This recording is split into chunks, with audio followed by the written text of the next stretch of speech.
fragmentation pattern of alcohols. Now, in case of alcohols, molecular ion peak is present, but molecular ion peak of primary and secondary alcohol, it is very weak, and in case of tertiary alcohol, it is almost non-detectable. Very weak molecular ion peak. In case of tertiary alcohol, it is almost undetectable. So primary and secondary alcohols have peak. So this one, it is a primary alcohol.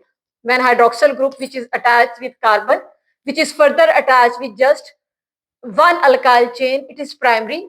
And if I replace it with one more alkyl group, say it is CH3, it becomes secondary. And if I add one more alkyl group here, then it becomes tertiary alcohol. So primary alcohol. Then when we add R group here, it is secondary alcohol, and one more R group by replacing this hydrogen, then it becomes tertiary alcohol. So in case of primary and secondary alcohol, weak molecular ion peak is present, and in case of tertiary, almost undetectable. Now, when electrons are bombarded on this compound, say we keep it as secondary CH3. So when electrons are bombarded on this alcohol, electron will be removed from lone pair position. Electron is removed from here, from oxygen, lone pair position. Now, in case of alcohol, again, alpha bond is fragmented. Mean electron, it is shifted here, and it's here, and again this. Alpha cleavage. Alpha bond, it is got fragmented. So, in case of alcohol, alpha cleavage occur. It's alpha cleavage. After alpha cleavage, remaining functional group means CH3, CH2 radical, it is released. Now I have put one more CH3 here, so we mention it here. So it is CH3, and here it will be again CH3. So after removal of this CH3, CH2 radical, remaining moiety will be CH double bond O, oxonium ion, it is formed, a stable oxonium ion, and then double bond, it is shifted toward oxygen, and a carbocation is formed. So this is first way after cleavage of this first alpha bond. Now, if we have secondary carbon, then this alpha bond will cleave, and if we have tertiary carbon, tertiary alcohol, then alpha cleavage occur at third position. Now it is secondary alcohol, so second time I will cleave this CH3. When its cleavage occurs CH3, it is cleaved from this position, then after cleavage of this CH3.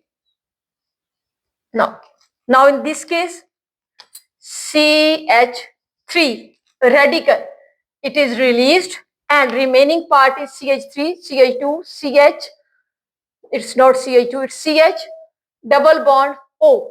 Now positive charge is on oxygen, and then after relaxation of oxygen, shifting of double bond toward this oxygen, positive charge will be on this carbon.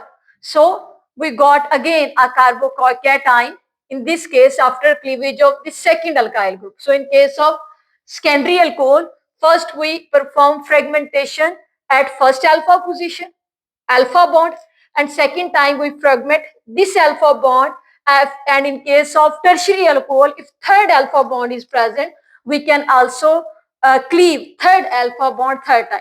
Now we have two alpha bond. So once we have cleaved this alpha bond, second time we have performed fragmentation at second alpha position. As a result, we got this moiety. Now third time I am going to perform McLafty because gamma hydrogen is present. Now if gamma hydrogen is present, we have arranged our molecule similarly in this pattern, and this gamma hydrogen, it is shifted at oxygen. As a result, here is a radical, and this gamma hydrogen, it is shifted at oxygen, and oxygen is carrying positive charge. Now at this position, to relax oxygen, this whole bond, it is shifted toward oxygen. This full arrow shows that both two electrons of this bond, they are shifting toward oxygen. As a result, neutral water molecule, it is released here, and positive charge will be on this carbon, and a peak will be obtained at m minus 18. M minus 18 means if m is molecular mass of our compound, then after release of water which have molecular mass 18, a peak will be obtained at m minus 18 position. This peak at m minus 18 position, it is characteristic of alcohol. As in case of aldehyde, we got peak at m minus 1. Similarly, m minus 18 peak, it is characteristic of alcohol. In case of alcohol, we got m minus 18 peak after release of water. And again, we will decide which will be the base peak, and it depends upon length of chain. Chain which have shortest mass, it will be the base peak. First, we will check either there is tertiary carbocation, secondary or primary. If there is tertiary, we give preference to the tertiary. Then we see if there is secondary and primary. Here we have a carbocation, it is primary. Here again a primary carbocation, and it's also primary carbocation.